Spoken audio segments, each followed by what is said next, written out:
sub goal for you that you need to actually get that particular resource before you can take the step above. So that resource becomes a sub goal for you. You now take out that particular resource and make it a sub goal and repeat the exercise. What resources do you have that will enable you achieve this particular or get this particular resource? You enumerate them again. You look at the activities that you need those particular resources to do, to use them to do in order to achieve what you want to achieve. You look at those particular activities, then the time needed and how you are going to evaluate the effect of it. Then you look at the resources that you needed in order to achieve that resource, to get that resource, in order to achieve your goal. Which of them do you have?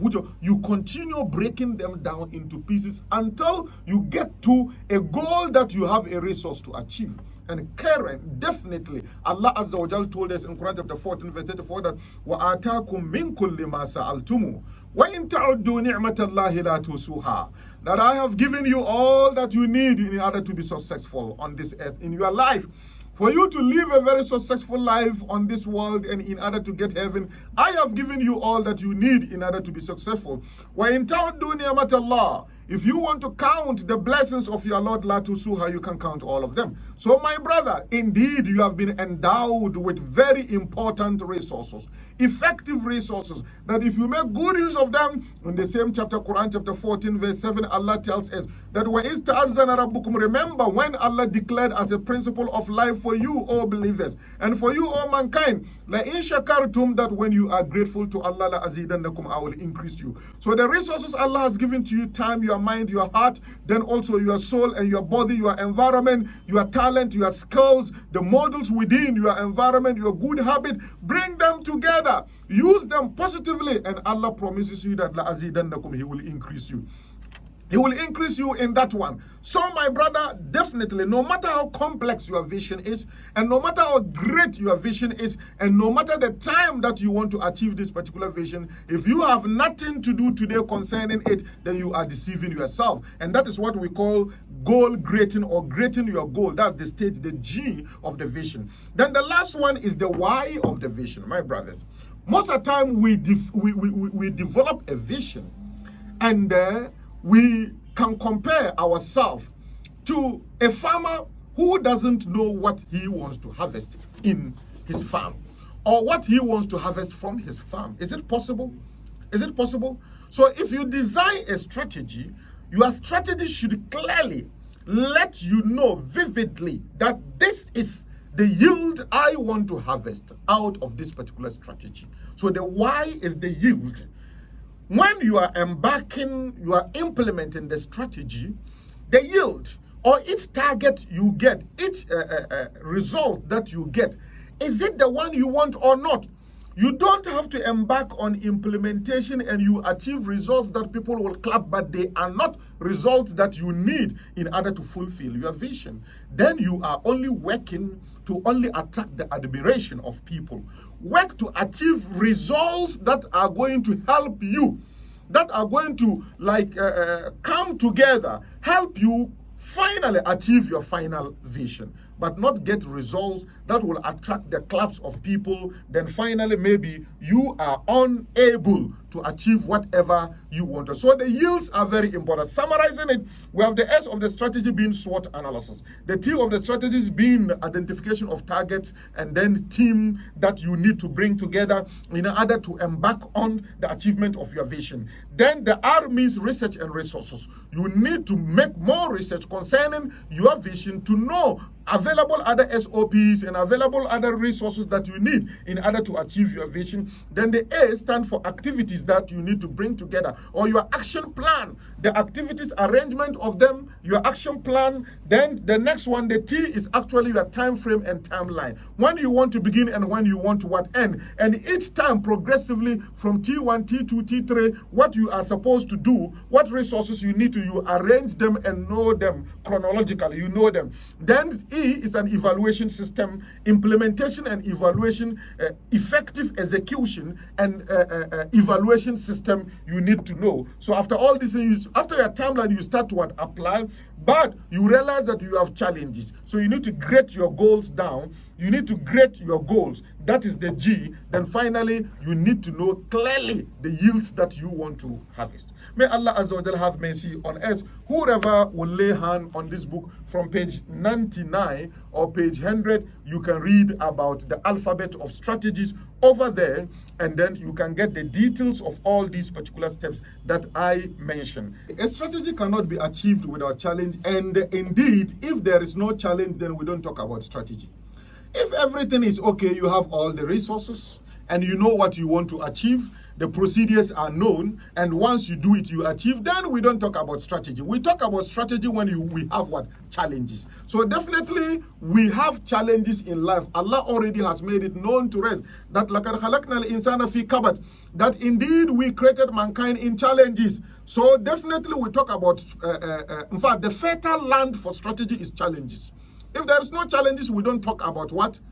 Strategy. Then the next question, lack of resources. The definite formula in the Quran is that the already available resources that Allah has given to you, if you use them very well, Allah promises you that He will give you the rest that you don't have.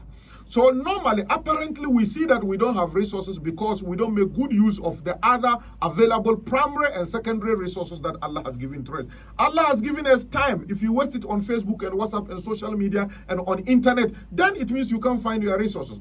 Allah has given us mind. You now fill this particular mind with pictures and then other unnecessary ideas from football, from the history of footballers and then their wives, their girlfriends, their cars. You fill it with what? Your mind. Then how can you actually identify, recognize, and pursue your resources that you need? Because you are wasting what? Your mind. So the mind is a resource. Our heart is a resource. We may know something and we are unable to apply it because of lack of interest and lack of what? Desire within our heart. If you fill your heart with the love of girls, with the love of music, with the love of footballers, with the love of unnecessary celebrities that has nothing to do with our country and has nothing to do, somebody's playing his football in UK and US, then you are sitting down here crying and disturbing yourself and filling your heart with that.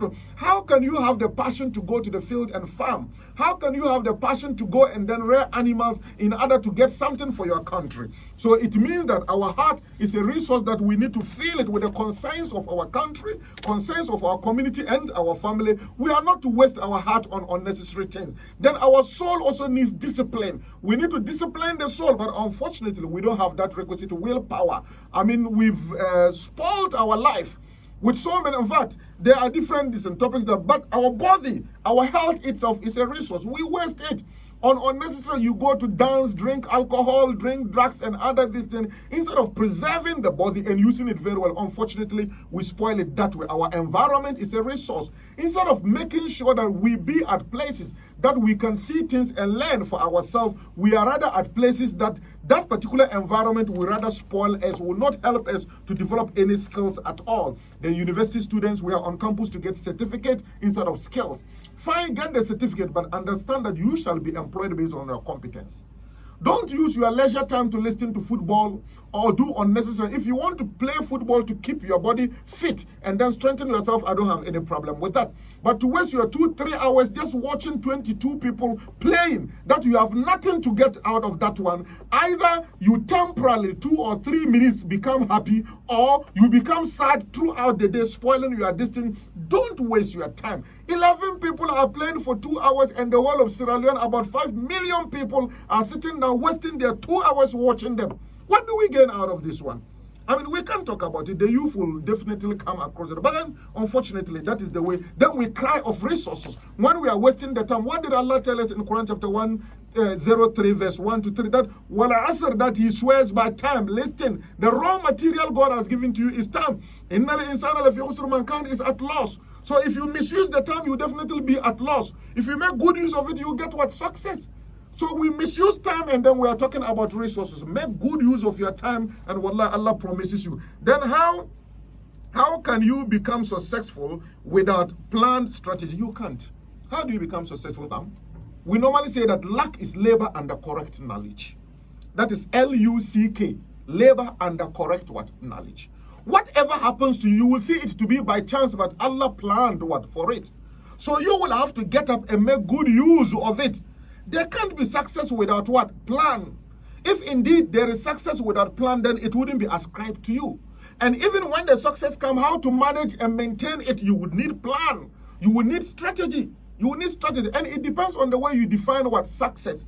In Islam, success is not only the creation of resource. Success is equal to the work output that you have done, all divided by the resources that God Almighty Allah has given to you, all multiplied by your sincerity. It is not the resource that you put outside over there.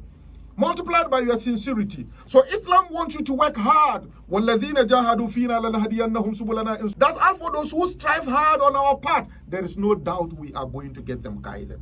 Islam wants you to work hard. Leave the resource in the hands of Allah Azza wa Jal. People might see that you are not successful, but once you do it for the sake of Allah Azza wa Jal, Allah is telling you He will reward you, and on the day of judgment you gain His pleasure, and that is the highest level of what? Success. So my brother, you can't succeed without what? Planning.